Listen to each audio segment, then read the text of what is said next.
Leo used to fill rooms, not with his size, but with his sound.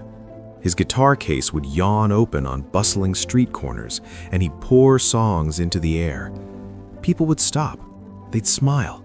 They'd throw in coins and sometimes even sing along. He wasn't famous, but in those moments, he felt real. Then, one night, he played at an open mic for a crowd that didn't listen. They talked over his favorite song. His fingers fumbled on a simple chord. He heard a quiet laugh from the back. It wasn't mean, probably not even about him, but it was the key that locked a door inside him. The thought started whispering, "You're not good enough." So, Leo stopped. He put his guitar in its case and slid it under his bed. He got a quiet job in a quiet office.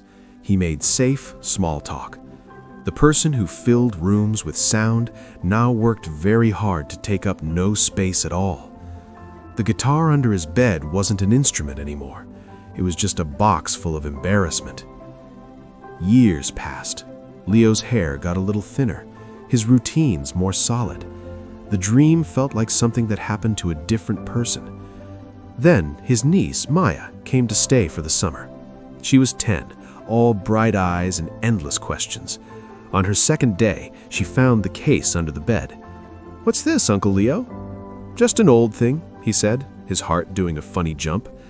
She dragged it out, clicked the latches, and gasped. "You have a guitar. Do you play? Can you teach me?" The question hung in the air. The old whisper shouted, "Say no. You're not good enough to teach anyone." But looking at Maya's excited face, he couldn't. "It's probably out of tune," he mumbled. He took the guitar. It felt both strange and familiar in his hands, like shaking hands with an old friend you'd argued with. He twisted the pegs, the strings groaning as they stretched into the right notes. He strummed one basic chord, C major. The sound vibrated in the quiet room. It was just a sound, but it felt like waking up. "Show me," Maya begged. So Leo showed her how to hold it, how to press her small fingers on the strings to make that same C chord. Her first attempts made a dull funk. She frowned. "It sounds wrong." "That's how it starts for everyone," Leo heard himself say.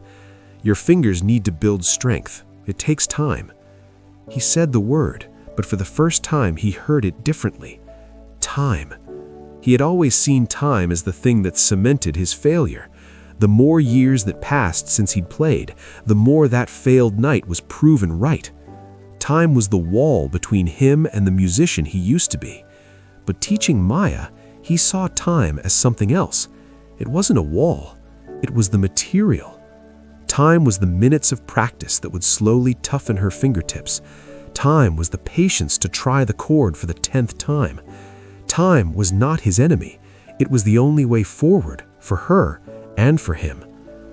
That summer, they had a project. They would learn a simple song together. Leo's own playing was rusty. His old speed was gone, his memory fuzzy. He made mistakes. In the past, a single mistake would make him stop. Now, with Maya watching, he just sighed and said, "Let's try that bit again." He saw his own journey reflected in her. Her frustration was his frustration. Her tiny victory when she finally changed chords cleanly was his victory too. They weren't trying to be perfect. They were just trying to be a little better than yesterday. One warm evening, they sat on the back porch. Fireflies blinked in the dusk. Maya was practicing the simple melody of the song. Leo started playing the chords underneath her notes. They blended together, clumsy but honest. It was music. A neighbor walking his dog slowed down to listen. He didn't throw money. He just nodded, gave a small smile, and walked on. A few nights later, they were out there again.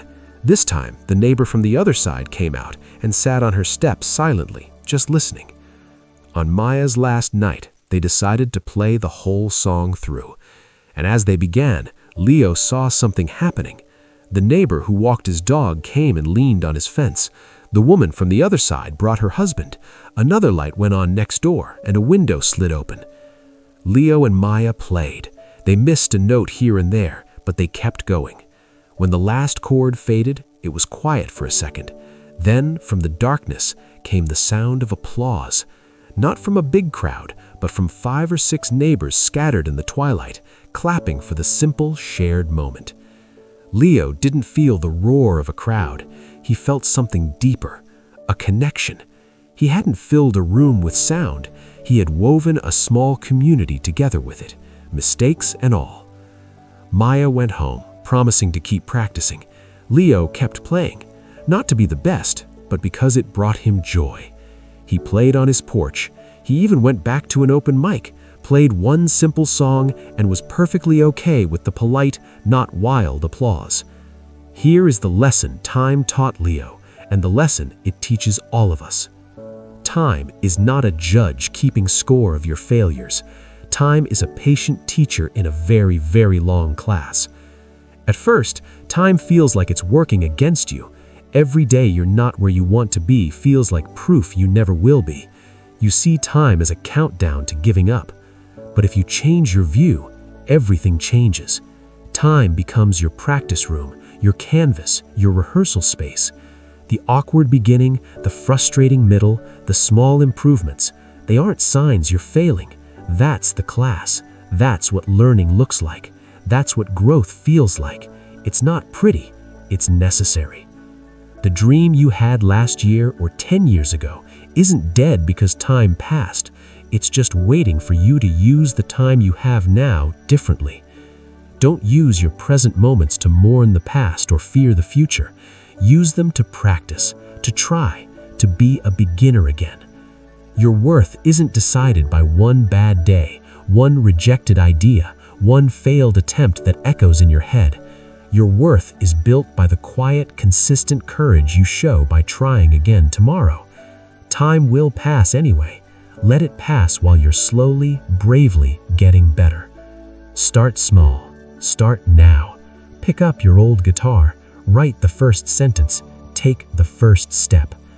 The people who love your perfect performance might be few, but the people who will be inspired by your brave, imperfect attempt, that circle is wider and more beautiful than you can imagine.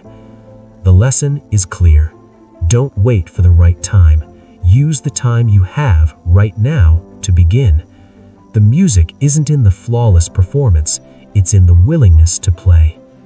If you enjoyed this video, please subscribe to our channel and hit the like button.